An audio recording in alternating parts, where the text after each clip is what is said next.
Important constitutional amendment act है जो कि पूछ सकता है, ठीक है। तो 100th अमेंडमेंट एक्ट हुआ था 2015 में, जब बांग्लादेश और इंडिया के बीच में लैंड एग्रीमेंट हुआ था। कुछ इनक्लेव्स आपस में एक्सचेंज हुए थे, तो उससे रिलेटेड था। 101 किससे रिलेटेड है? जीएसटी से रिलेटेड है। 102 किससे है? एनसीबीसी से, ठीक है। इसको कॉन्स्टिट्यूशनल स्टेटस मिला था, national commission for backward classes. और आर्टिकल कौन सा ऐड हुआ था? 338B हुआ था।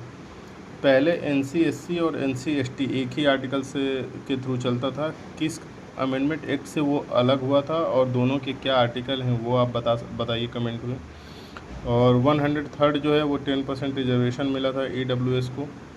104th किससे रिलेटेड है? एंग्लो इंडियन, जो भी 2 एंग्लो इंडियन प्रेसिडेंट नॉमिनेट करता था लोकसभा में और गवर्नर करता था स्टेट लेजिस्लेटिव असेंबली में, उसको हटा दिया गया, ठीक है। और ये 2020 है। और 105th अमेंडमेंट एक्ट, जो भी स्टेट गवर्नमेंट जो है अब लिस्ट प्रिपेयर कर सकती है, किससे रिलेटेड? जो भी सोशली और एजुकेशनली बैकवर्ड हैं, ठीक है, उसको रिस्टोर किया गया।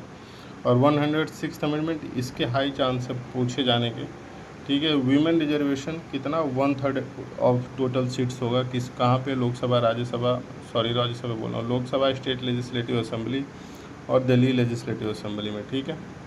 तो ये इम्पॉर्टेंट है, ये अगले लोकसभा इलेक्शन से ये अप्लाई होगा, तो ये सारे इम्पॉर्टेंट हैं, ठीक है। आप क्या बताएंगे कि NC-SC और NC-ST किस एक्ट से, अमेंडमेंट एक्ट से अलग हुए थे? और NC-SC और ST का चेयरमैन कौन है और NCBC का चेयरमैन कौन है, इन तीनों का?